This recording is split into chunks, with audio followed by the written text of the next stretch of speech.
बिस्मिल्लाहिर्रहमानिर्रहीम। अस्सलामुअलैकुम। आज हम चैप्टर नंबर 3 का पहला लेक्चर करने जा रहे हैं जी, जो कि है प्रेडिक्टेबल। एलिमेंट को जो अरेंज करने का सिलसिला है ये 19 सेंचुरी के अंदर जो है वो शुरू हुआ। यानी साइंटिस्ट ने 19 सेंचुरी में इस बात की कोशिश करना शुरू कर दी कि एलिमेंट को जो है वो अरेंज किया जाए। एनीवे कुछ साइंटिस्ट इसमें नाकाम भी हुए और काफ़ी हद तक जो साइंटिस्ट हैं वो इसमें कामयाब भी हुए। और रिसेंटली जो हमारे पास प्रेडिक्टेबल जो है ये मौजूद है, ये मॉडर्न प्रेडिक्टेबल कहलाता है जी। और इसकी जो बेसिस है मॉडर्न प्रेडिक्टेबल की वो मेंडलीव के प्रेडिक्टेबल से जो है वो मिलती जुलती हैं। आज हम कुछ साइंटिस्ट की अटेम्प्ट के ऊपर बात करेंगे कि किन साइंटिस्ट ने इन जो है वो अटेम्प्ट की प्रेडिक्टेबल को बनाने में। अब हमारे पास अगर हम इन शॉर्ट में बात करूं प्रेडिक्टेबल की कि प्रेडिक्टेबल हम कह किसे सकते हैं जी। प्रेडिक्टेबल एक ऐसे है जी कि इसको मैं समराइज इन वर्ड्स में कर सकता हूं कि individual property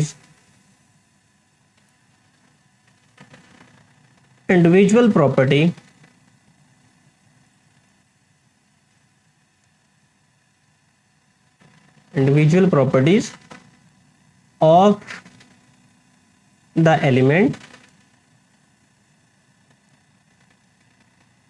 are reduced to study of few groups। यानी हम एलिमेंट को इनफरादी तौर पर उसकी प्रॉपर्टीज का ज़्यादा देने की बजाय हम क्या प्रेडिक्टेबल से हमें क्या मदद मिली, हमने एलिमेंट को जस्ट कुछ ग्रुप्स में उसको जो है वो डिस्कस करना शुरू कर दिया।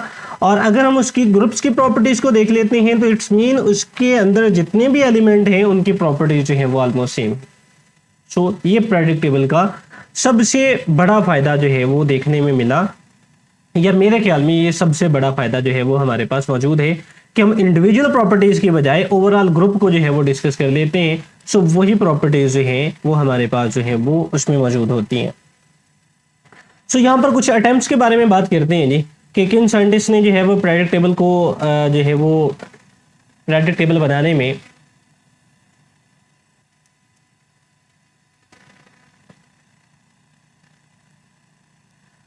यहाँ पर हम कुछ अटेम्प्ट्स के ऊपर बात कर लेते हैं कि किन साइंटिस्ट की पार्टिसिपेशन थी जी एलिमेंट्स को अरेंज करने के हवाले से।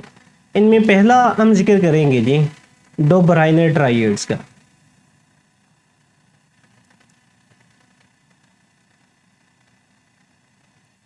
डो ब्राइनर ट्राइएड्स,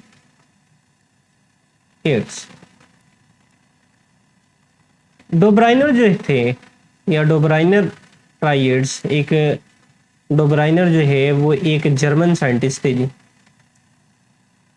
जर्मन केमिस्ट थे जिन्होंने एलिमेंट को अरेंज किया अकॉर्डिंग टू देयर एटॉमिक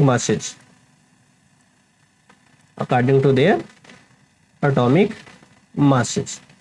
अब एटॉमिक मासेस के लिहाज से इन्होंने इस तरह ग्रुप बनाए कि हर एक ग्रुप के अंदर 3 एलिमेंट को रखा। ट्राइएड का मतलब है जी 3। तो हर ग्रुप में कितने एलिमेंट को रखा? 3 एलिमेंट को। अब ये एलिमेंट इस तरह से अरेंज किए गए कि पहले और आखिरी एलिमेंट का अगर हम एटॉमिक मास लें तो उन दोनों का एटॉमिक मास को सम करके उनकी एवरेज ली जाए तो वो सेंटर वाले के बराबर होता है।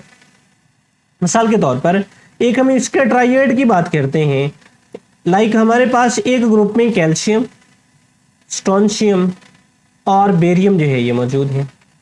एक ट्राइएड हमारे पास जो है वो बन गया।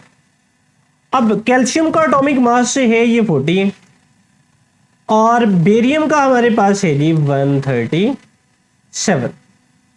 अब जो स्ट्रोंशियम का एटॉमिक मास आएगा डो ब्राइनर के मुताबिक ये 40 और 137 को सम करके, यानी यहाँ पर हम इसको एवरेज लिख लेते हैं जी कि 40 प्लस 137 और इसके हम एवरेज ले लेंगे, यानी इसको 2 के साथ डिवाइड कर दिया जाएगा। सो ये हमारे पास बनेगा जी राउंड अबाउट जो है वो 88। सो डोबराइनर के मुताबिक अब इसका जो एटॉमिक मास है वो 88, यानी इन दोनों के, यानी पहले और आखिरी एलिमेंट के एवरेज एटॉमिक मास के बराबर है। सो इस तरह से इसने ट्राई-एड जो है वो बनाए, यानी हर एलिमेंट, हर ग्रुप के अंदर इस तरह से 3 एलिमेंट को रखा गया कि पहले और आखिरी एलिमेंट के एटॉमिक मास को जमा करने से सेंटर वाले का जो है वो एटॉमिक मास बने, यानी उनका एवरेज लेने से उनका सेंटर वाले का एटॉमिक मास बने। लेकिन डोबराइनर के जो एलिमेंट की अरेंजमेंट थी इनको ज़्यादा पजीराई हासिल ना हो सकी, क्योंकि ये वाले जो है वो उस वक्त तक जो एलिमेंट थे, कुछ एलिमेंट जो डिस्कवर थे इन्होंने उसको अरेंज किया, और बाकी जो एलिमेंट थे उनको इनकी जो है वो अरेंजमेंट के बारे में ना बता सके कि उन एलिमेंट को जो है वो किस तरह से अरेंज करना है। इसके बाद सेकंड अटेम्प्ट है जी, वो हमारे पास है जी Newlands octaves law. Newland octaves law.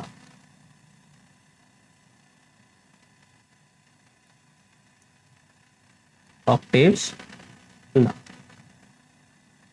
Newland ने भी जो एलिमेंट को अरेंज किया वो एटॉमिक मासेस के लिहाज से अरेंज किया।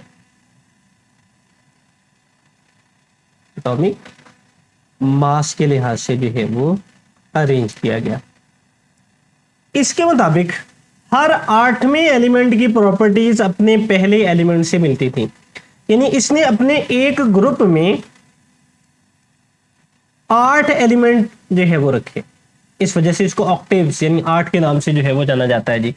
यानी 8 एलिमेंट को इसने रखा कि हर 8वें एलिमेंट की प्रॉपर्टीज अपने पहले एलिमेंट से जो है वो मिलती हैं। इसको मैं कुछ इस तरह से आप लोगों को जो है वो हम देख लेते हैं जी। इसको मैं सारे को जो है वो यहाँ पर जो है वो हम रख लेते हैं जी, यहाँ पर। अब अगर मैं ये कहूँ कि मेरे पास जो है वो एलिमेंट हैं जी ए, बी, सी, डी, ई, एफ, जी, एच, आई। अब ये मेरे पास कितने बन गए जी, 1 2 3 4 5 6 7 और ये 8। अब इसको जो है वो यहाँ से रेज कर लेते हैं जी, ये 8 जो है वो मेरे पास पूरे होते हैं। अब इससे नीचे वाले पे आ जाएं, ये फर्ज करें जी, ये हमारे पास आ गया जी आई, और यहाँ पर हमारे पास आ गया जी जे। ये मैंने एक ग्रुप के कुछ एलिमेंट का जो है वो जिक्र किया, जिस समझने के लिए हम ये बात कर रहे हैं जी। अब मेरे पास जो है वो न्यूलैंड के मुताबिक हर 8वें एलिमेंट की प्रॉपर्टीज जो है वो मिलती हैं, यानी ये एलिमेंट की प्रॉपर्टीज जो है वो अपने से 8वें एलिमेंट से मिलेंगे। यानी इसके बाद हमारे पास कितने एलिमेंट हैं जी, ये वाला 1, ये दूसरा, ये तीसरा, ये चौथा, ये 5वां, 6ठा, 7वां और ये वाला आ गया 8वां। सो इस पहले वाले की प्रॉपर्टीज अब अपने 8वें एलिमेंट से जो है वो मिलेंगी। यानी न्यूलैंड के मुताबिक अगर एलिमेंट को इनके एटॉमिक मासेस के लिहाज से अरेंज किया जाए तो ये कुछ इस तरह से अरेंज होते हैं कि हर पहले एलिमेंट की प्रॉपर्टीज जो हैं वो अपने आने वाले 8वें एलिमेंट से जो है वो मिलती हैं। अब इसने जो अपना जो है वो कंपैरिजन किया वो म्यूजिक नोट के साथ किया। म्यूजिक नोट के साथ इसने जो है वो कंपैरिजन किया। म्यूजिक नोट जैसे अगर आप म्यूजिक से जो है वो वाकफियत रखते हैं, बल्कि आजकल तो सारे ही इससे वाकफियत रखते हैं, तो मौसीकी के 8 सुर हैं जी। कौन कौन से हैं जी, सा, रे, गा, मा, पा, दा, नी, सा, ये 8 सुर हैं जी। अब इसके बाद दोबारा जो है वो क्या आ जाएगा, फिर सा आ जाएगा, यानी सा रे गा मा पा दा नी सा, फिर सा रे गा मा पा दा नी सा। यानी हर जो है वो सुर की जो है वो रेपिटेशन हो रही है, नया सुर नहीं आ रहा। जितने भी सुर दुनिया में मौजूद हैं जी, म्यूजिक वाले ये कहते हैं जी कि जितने भी सुर मौजूद हैं जी वो इन 8 सुरों को मिलने से बनते हैं, यानी कोई नया जो है वो सुर मौजूद नहीं है। सो इसी तरह से इन्होंने अपना कंपैरिजन इनके साथ किया, जिस तरह से मौसीकी के 8 सुर हैं, 8वें के बाद जो नोट्स हैं उनकी दोबारा जो है वो रेपिटेशन होती है।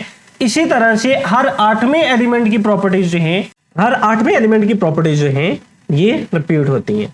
सो ये था जी न्यूलैंड का ऑक्टेव्स लॉ जो कि पेश किया था। साइंटिस्ट का नाम भी न्यूलैंड ही था। न्यूलैंड थे जी, ये एक ब्रिटिश जो है वो साइंटिस्ट थे जी। इन्होंने अपना लॉ पेश किया जी 1864 में।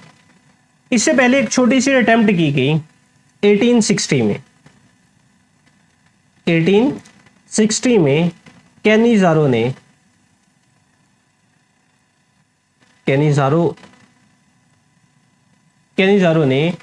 करेक्ट एटॉमिक मासेस जो है वो डिस्कवर करने की एक अटेम्प्ट की। यानी इन्होंने करेक्ट एटॉमिक मासेस जो हैं वो डिस्कवर किए। इसके बाद जो है वो न्यूलैंड ने जो है वो इस लॉ को जो है वो पेश किया। और लेकिन न्यूलैंड के भी लॉ को जो है वो खासी पसीराई हासिल नहीं हुई, क्योंकि इन्होंने जो अनडिस्कवर एलिमेंट थे जी उनके लिए खाली जगह ना छोड़ी थी कि जो अभी तक डिस्कवर नहीं एलिमेंट हुए थे उनको नई पोजीशन पर जो है वो कहाँ पे रखा जाए। इसके बाद हमारे पास नेक्स्ट अटेम्प्ट जो आती है जी, ये मेंडलीफ की जो है वो अटेम्प्ट आती है। तो इसको थोड़ा सा जो है वो हम पहले ऊपर कर लेते हैं जी, यहाँ पर जो है वो हम ले आते हैं जी। और नेक्स्ट अटेम्प्ट हमारे पास है जी मेंडलीफ की।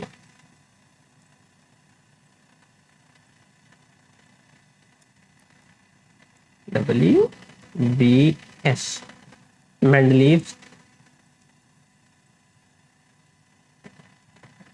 Periodic table. अब मेंडलीफ ने भी जो एलिमेंट को अरेंज किया, मेंडलीफ की भी जो एलिमेंट की अरेंजमेंट थी जी, ये अकॉर्डिंग टू एटॉमिक मासेस थी। एटॉमिक मास यानी उस वक्त के नॉन 63 एलिमेंट को इन्होंने जो है वो एटॉमिक मासेस के लिहाज से जो है वो अरेंज किया।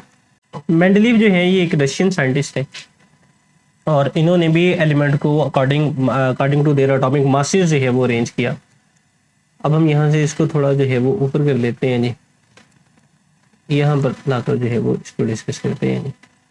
अब जब इन्होंने according to their atomic masses element को अरेंज किया 63 एलिमेंट को, तो इन्होंने अपना एक पीरियोडिक लॉ जो है वो पेश किया।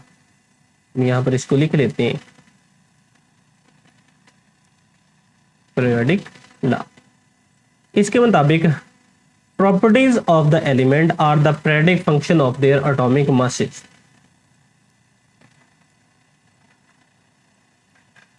Properties of the element are the periodic function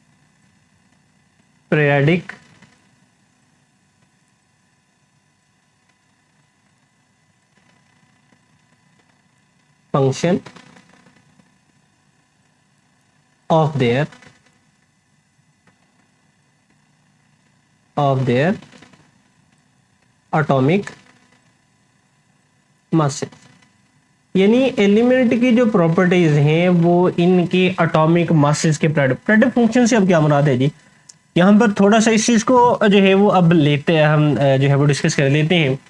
जो ग्रुप और पीरियड का कॉन्सेप्ट था, यानी कि ग्रुप और पीरियड कि अगर एलिमेंट को जो है वो हम टॉप टू बॉटम अरेंज करेंगे तो वो हमारे पास जो है वो ग्रुप कहलाएगा। यानी टॉप से बॉटम की तरफ अरेंज करेंगे तो वो ग्रुप है। अगर हम एलिमेंट को लेफ्ट टू राइट अरेंज करेंगे तो ये हमारे पास जो है वो पीरियड कहलाएगा। ये वाला जो कॉन्सेप्ट है ये मेंडलीफ ने दिया था और इस अरेंजमेंट को पीरियोडिक टेबल का नाम ये भी मेंडलीफ ही ने दिया था कि ये वाली जो अरेंजमेंट है पीरियोडिक टेबल, ये वाली जो अरेंजमेंट है इसको पीरियोडिक टेबल कहा जाता है जी। ये वाला भी कॉन्सेप्ट या ये वाला नाम भी मेंडलीफ ने ही दिया था कि इस तरह की जो हमारे पास अरेंजमेंट आएगी इसको हम पीरियोडिक टेबल कहेंगे। सो इसी के मुताबिक यानी periodic function of their atomic masses के मुताबिक है कि मतलब ये है जी कि जो एलिमेंट सेम ग्रुप में आएंगे उनकी प्रॉपर्टीज एक जैसी होंगी। अब इसमें एलिमेंट का कोई चक्कर नहीं है, जिस तरह से न्यूलैंड ने कह दिया था कि हर 8वें के बाद जो एलिमेंट आएंगे उनकी प्रॉपर्टीज सेम आएंगी। नहीं, इन्होंने ऐसा नहीं कहा। इन्होंने कहा जो सेम ग्रुप में आ जाएंगे, चाहे वो दूसरे के बाद आ जाएं, चाहे वो चौथे के बाद आ जाएं, चाहे वो 18वें के बाद आ जाएं, जो भी सेम ग्रुप में एलिमेंट आ गए उनकी प्रॉपर्टीज जो है वो सेम होगी। ये मतलब है जी properties periodic function of their atomic masses. लेकिन इसके पीरियोडिक टेबल के अंदर भी कुछ खामियां मौजूद थी।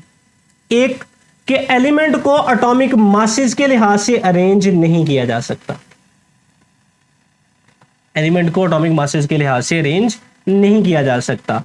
और दूसरा, जो आइसोटोप थे इनकी पोजीशन को इसने वाजे नहीं किया था, पोजीशन ऑफ आइसोटोप ये वाजे नहीं की थी, ये इन्होंने अपने पीरियोडिक टेबल में आइसोटोप की क्या पोजीशन होगी इसके बारे में नहीं बताया था।